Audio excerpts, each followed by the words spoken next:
कि अखंड भारत, इस पे मैंने एक वीडियो बनाई थी कि एक, हाँ, कुछ सोसाइटी मानती है कि एक ऐसा समय था जब जो ये भारतवर्ष है ये बहुत हिस्टोरिकली एक्सपेंडेड था, और जिसके कारण हमें आज भी एक्सकेवेशंस में सबूत मिलते हैं हिंदू धर्म के स्पेसिफिकली, कि हिंदू धर्म का इतना डाइवर्स था हिंदू धर्म कि इंडोनेशिया में अब तक रामलीला होती है, या फिर अफगानिस्तान में आइडल मिलते हैं गणेशा जी के, लॉर्ड गणेशा के। तो डू यू बिलीव कि एक ऐसा समय था अखंड भारत का जहां पर इस दुनिया में सनातन धर्म फैला हुआ था, और ये सभी धर्म उसी से बने हैं?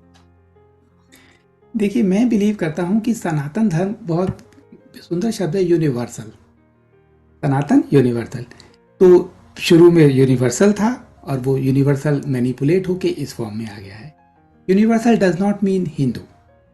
यूनिवर्सल था, यूनिवर्सल थे। और जो आप कहते हैं कि आइडोल मिले, अब आपको मैं एक रैबिट होल की बात हुई थी कि कॉन्शियसनेस रेडी नहीं है सारे सच को जानने के लिए। अंटार्कटिका में जर्मनी के हिटलर के समय में वहाँ पे बेस है, वो स्पेस में ट्रैवल करते थे। वो अंटार्कटिका इतना ठंडा एरिया था कि 1940 में वहाँ पे कोई और जा नहीं सकता था। It is there base. ना वो ग्लोबल वार्मिंग हो रही है, अर्थ वहाँ पे मेल्ट हो रही है, इन्होंने वहाँ पे जाके दुनिया भर के पुराने आइडोल रखने शुरू कर दिए हैं। यहाँ पे वो डिक्लेयर कर देंगे कभी एक पुरानी सभ्यता थी, टू हाइड देयर लाइज, कि कभी उनका यहाँ पे बेस था। तो जो कुछ भी मिलता है, मेरा अब इस पे विश्वास, ये जो कुछ भी साइंस प्रोजेक्ट करती है या हिस्ट्री प्रोजेक्ट करती है, ये जैसे राम रहीम के बारे में जो ये प्रोजेक्ट कराना चाहते हैं वैसा प्रोजेक्शन कर देते हैं। तो मैं बहुत ज़्यादा, अब मैं इसको अलग तरीके से देखता हूँ। मैं भी बहुत इंडिया में मैंने सनातन धर्म पे और योग और इस पे बहुत रिसर्च की, गीता पढ़ी, ब्रह्म सूत्र पढ़ा, मेरा विश्वास है इन सब बातों पे। फिर भी मैं इसको मैनिपुलेशन के उसमें भी देखता हूँ, सर्वश्रेष्ठ साबित करने की भावना। हम सर्वश्रेष्ठ हैं, हम अखंड हैं और हम विश्व गुरु बनेंगे। एक कॉन्शियसनेस विश्व गुरु बनेगी, जो यस। मेरी डिमांड है। और पास्ट को ग्लोरीफाई करना एक ह्यूमन का नेचर है। जैसे राम राज्य की बातें करते हैं, राम के समय में मुझे तो कोई भी ऐसी चीज नहीं लगी जिसको ग्लोरीफाई किया जा सके। उनकी वाइफ बहुत यंग एज की थी कैकेयी, उसके कहने पे जो लेजिटिमेट था उसको संन्यास, उसको देश निकाला दे दिया, जंगल में भेज दिया गया।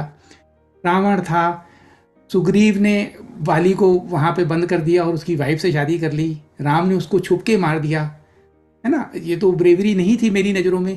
प्रेग्नेंट लेडी को छोड़ दिया। धोबी भी था, गरीबी भी थी। वो बेचारी धोबी की वाइफ एक रात को अपने मायके गई थी, वापस नहीं आ पाई तो उसने घर से निकाल दिया। यही सफरिंग वहां भी थी जो आज है।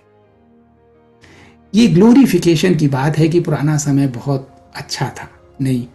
जब से ह्यूमन इस बॉडी में ट्रैप है, यहाँ पे सफरिंग ही है। कॉन्शियसनेस रेज ही सोल्यूशन है। किसी भी समय में जिसको हमने त्रेता युग माना या द्वापर युग माना, बहुत बेटर नहीं था। ह्यूमन ने हमेशा ही सफर किया है।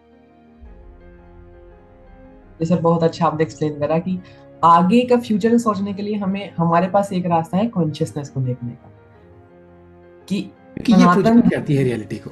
सनातन धर्म एक वे ऑफ लिविंग लाइफ है। हम एग्जैक्टली। किसी एक धर्म का उसे पेटेंट नहीं मान सकते। इसीलिए कि मेरे लॉर्ड गणेशा, मेरे लॉर्ड, ये मेरा शब्द जहां पे लगा के उसको अहंकार से जोड़ देंगे तो सनातन खत्म हो जाएगा। तब आप विश्व हिंदू परिषद के मेंबर बनोगे, बजरंग दल के मेंबर बनोगे, दुर्गा वाहिनी के मेंबर बनोगे। Yes sir. सनातन खत्म हो जाएगा। सनातन को पकड़ लो। ये सर बहुत अच्छा एक्सप्लेन करा आपने। अब सर एक लास्ट क्वेश्चन होगा, आपकी नजर में लव क्या है, प्यार क्या है?